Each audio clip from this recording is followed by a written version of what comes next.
We are here today with Gunda Tira. Gunda Tira is National Project Manager for PISA in Estonia, and Estonia has been performing exceptionally well in PISA. So congratulations, Tira, and welcome to Lisbon. Thank you very much, and I'm so honored to be here. The honor is ours completely. Now, it's really amazing because Estonia is the new star in PISA. I have here some numbers. Of course, you know all these numbers by heart, but let's go to 2015, for instance. The average of 3 domains in PISA. So first, Singapore, as usual, Hong Kong, Japan, Macau, fourth, and then when we go, Estonia. So way ahead of Finland, for instance, which is in 8th place, even of South Korea, way ahead of the United Kingdom, which is in the 23rd place. It's amazing. And if you go to 2018, for instance, we have the same thing. So now we have China. China, when we mean China, is not really China. China is selected parts of China, like Shanghai and so on, which are really very well. Then Singapore, Macau, Hong Kong, and then Estonia. Estonia. Way ahead again of Finland, way ahead of Taiwan, Poland, United States, France, Portugal, and so on. So you have been performing amazingly well. So congratulations to you. Thank you very much. For Estonia and for the work you have been doing in PISA. Now, when we deal with this thing, so when we go and think about PISA, people sometimes ask questions related to what you are doing now. But I'd like to do a slightly different interview. I'd like to ask you what you did in the past that led you to this place, because that's what's really important. So let's say between 2005 or 2015, that period, what happened in Estonia? I think we can even go more back in the past, because if you just look at the country comparisons, it's one thing, but you should actually look at the mean scores and the numbers, what is behind it. And if we look, for example, at the Estonian mean score, and the first time Estonia participated in science in 2006, we basically have the same score in 2018. So it's not like we have very much grown well, we have increased in reading and math, but it has been sort of at that same level. And so basically the education reforms that we did in late 90s probably started their impact for PISA 2006, because you need to have at least 6 years or so for all the education reforms to start working, to start reflecting what is happening. So I would stress more on the points, on the scores, on the averages.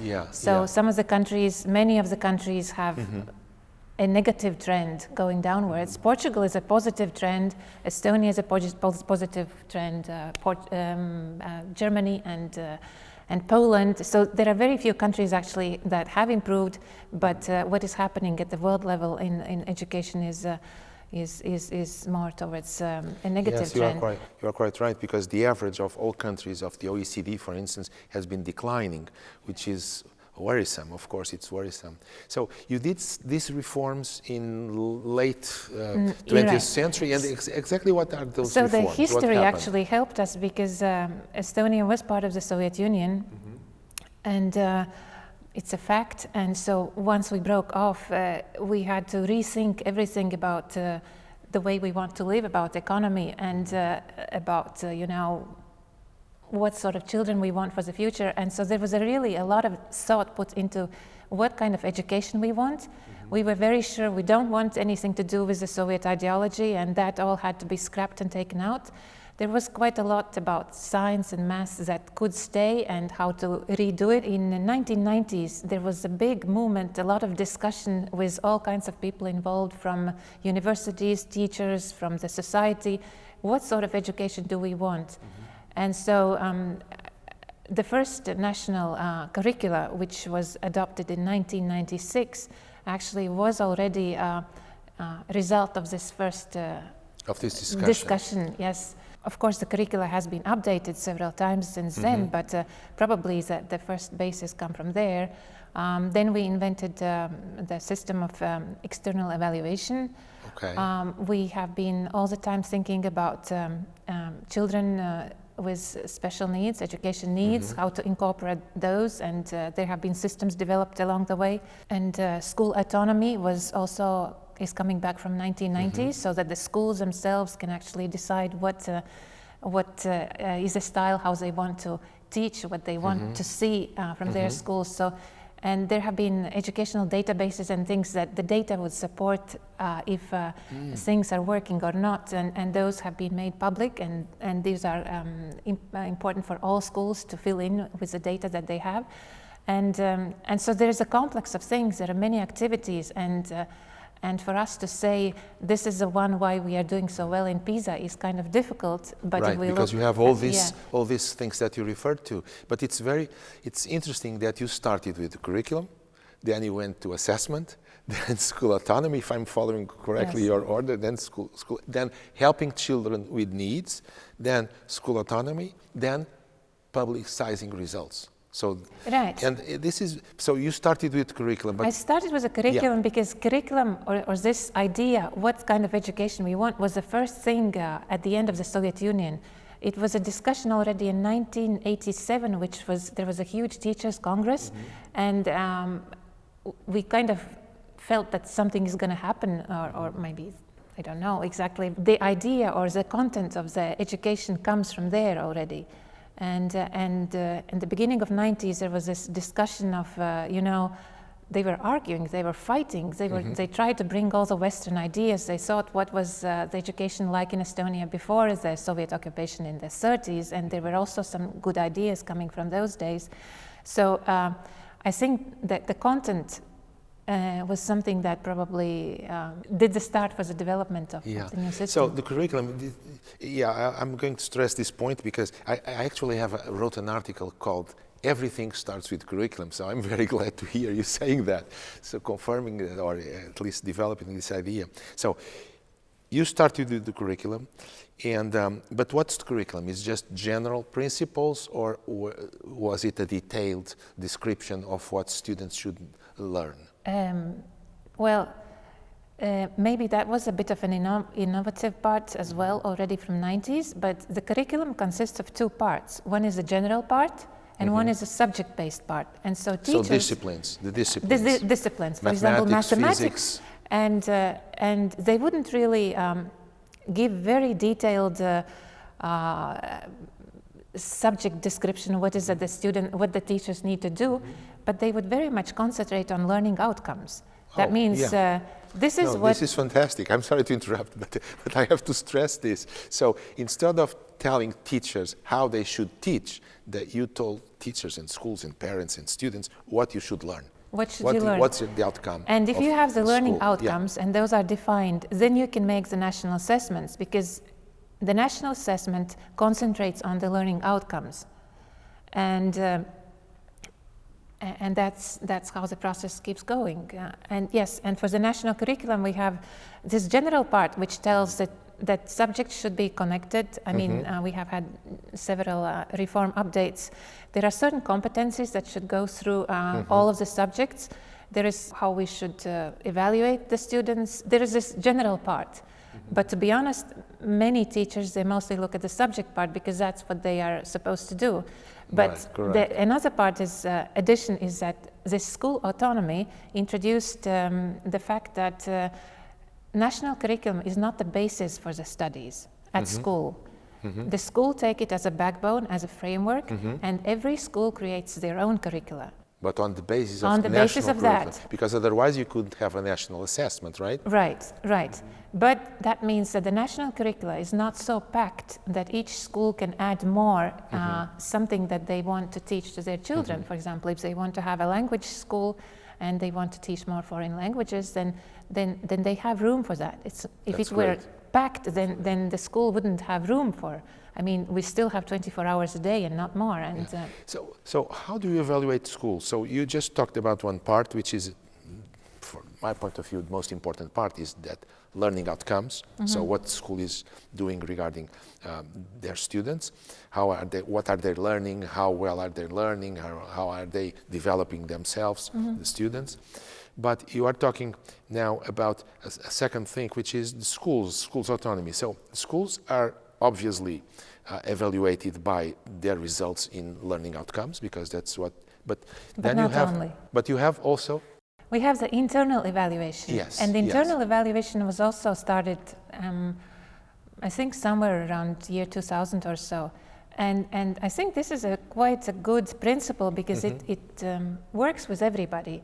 If I want to improve myself and I do it internally, then the result will probably be much better than if somebody comes and tells you, you didn't learn that and do this. So the schools were given quite a prescribed way how to do this internal evaluation, and they still have to rewrite it, redo it every, I think, 4 years, 3-4 years. That means they have to write this development plan for the school, what they want to achieve, what is their mission, vision, all of that, and then they reflect on what they did in the previous period.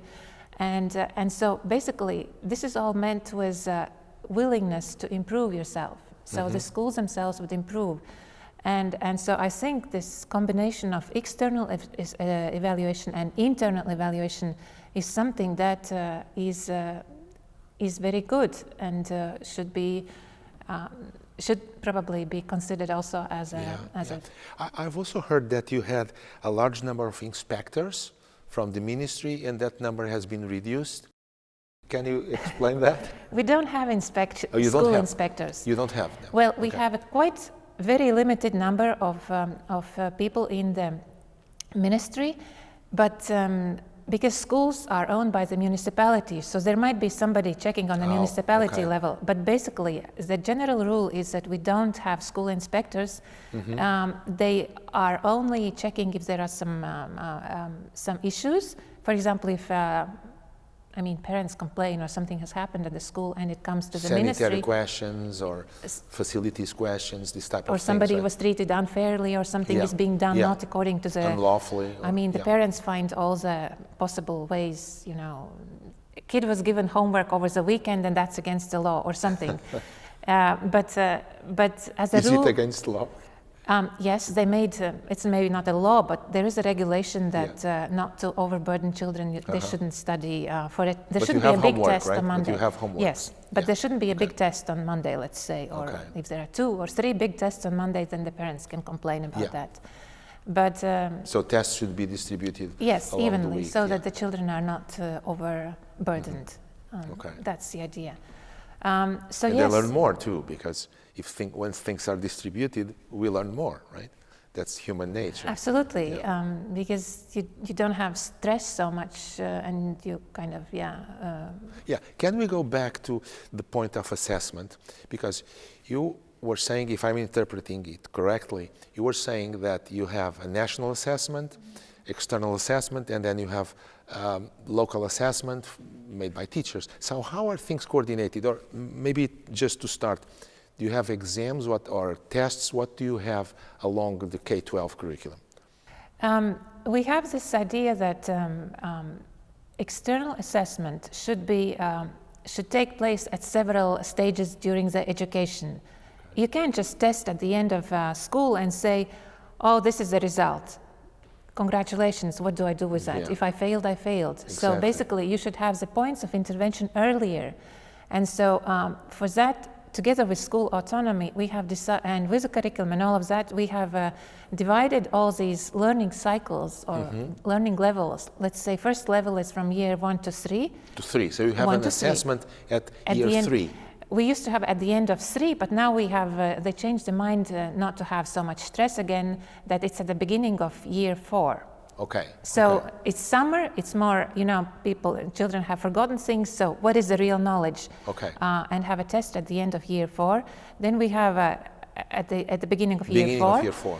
Then we have the next point of information is again 3 years later. So from 4 to 6, what they have mastered during that time, and so they tested at the beginning of year 7.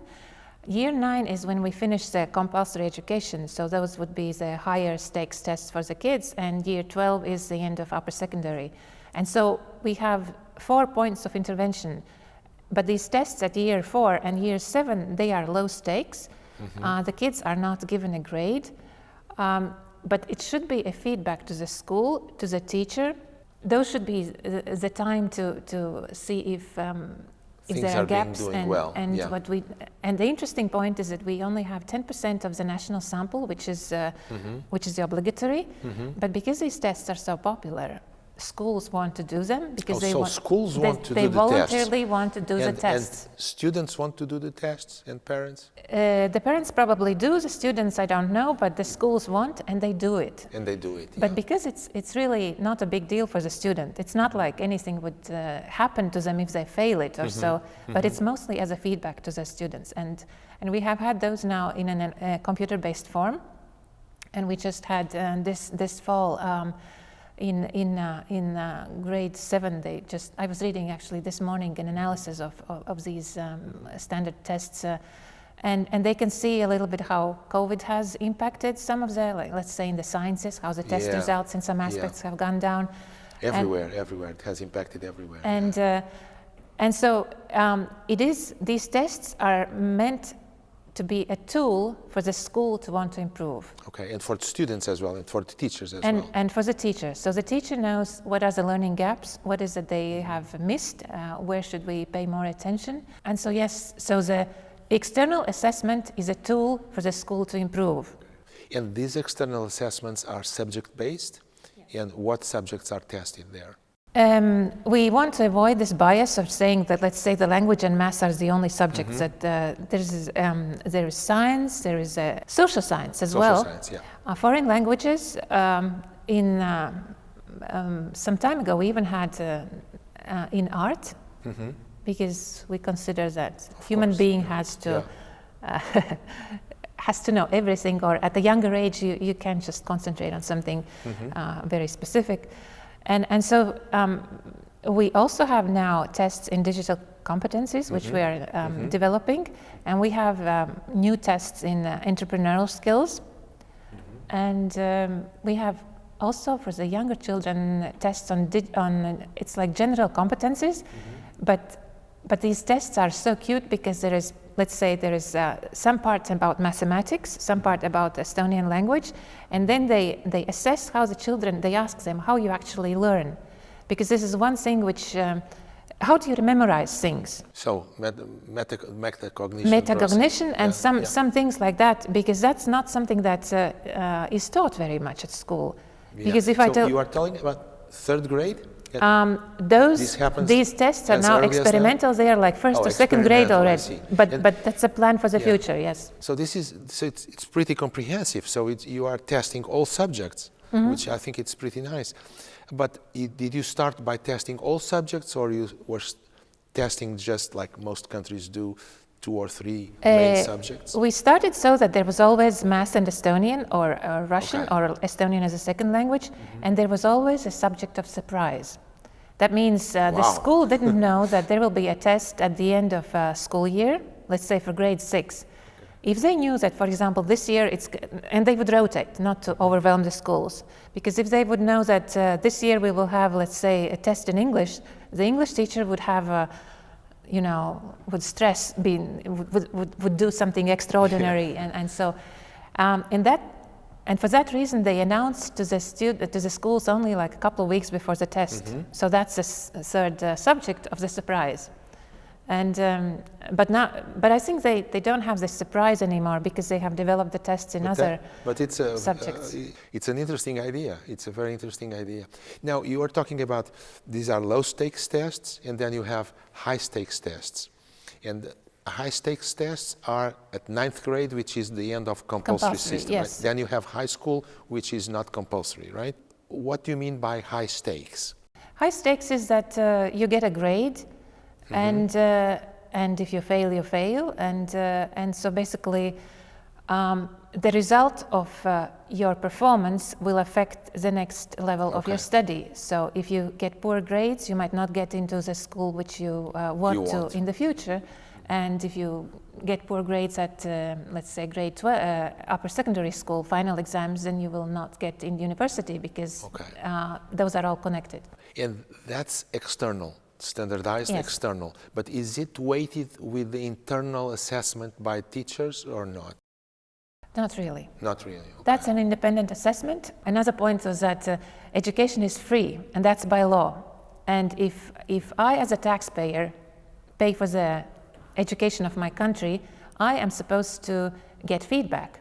That's and that comes through Accountability. accountability. Yeah. Exactly. Yeah. And so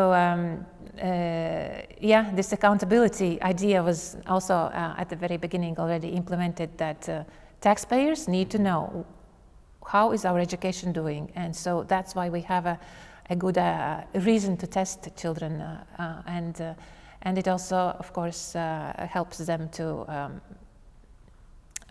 develop their career. So what you are saying is that tests are designed in such a way and are faced in such a way that they are they constitute a way of helping students to boost their learning. Now, some countries have this dilemma that they say, okay, either we fail those students and then they are retained, or we lower our standards. I think this is not the right way to approach the thing. So I'd be interested in knowing how you approach that in Estonia. Well, if a student has a need, it doesn't always have to be special education need. It can be any need. Yeah, They need help. Yeah. We don't very much believe in this retaining and failing the students, because that is punishing. You don't help them to improve, to go forward, but you just say, okay, study one more year in the same grade, and the results will be even worse for that student. Emotionally and all of that, they don't feel very comfortable with the younger children, especially once they start growing and somebody is very big and the others are all small, and so this is disturbing. So, and in that sense, I'm very happy with this the system which has been developed by now, and it's also a process of quite a few years, that each school, most of the bigger schools, they have something called like a support center for students who need support. It can be language support, it can be psychological support. So additional hours? Well, I can just tell a story from my daughter's school. Please. I went to a parents' evening, and 1 year they were telling that, well, our math results are below the level of national. And then a year later, they said, well, our mathematics has improved. And so I was asking, what is it you did? And it turns out that if you have, let's say, 25 students in mathematics, and let's say 2 of them don't understand a thing, so what they do, they disturb. But if you take these 2 students out of the class, and at the same time they are taken to a smaller, they call it a small class, where there is a special teacher who deals with those students. So they don't disturb, the others advance, and those who are in the small class, they also have a chance to improve.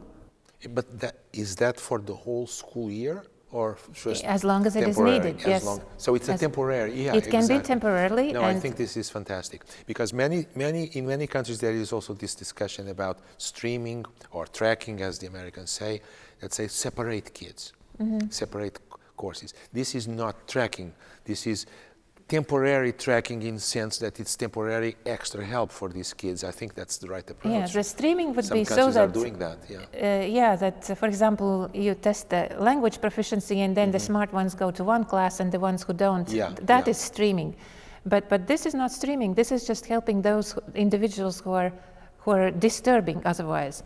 And then when there's the next lesson comes, they can go again. They have physical education. They run all together, and there is they are again together in the same classroom. Yeah, so they are in the same class, which is very important. I think this is But Gunda, one question I'd like to ask you is this: what about teachers? Teachers are the cornerstone of any education system.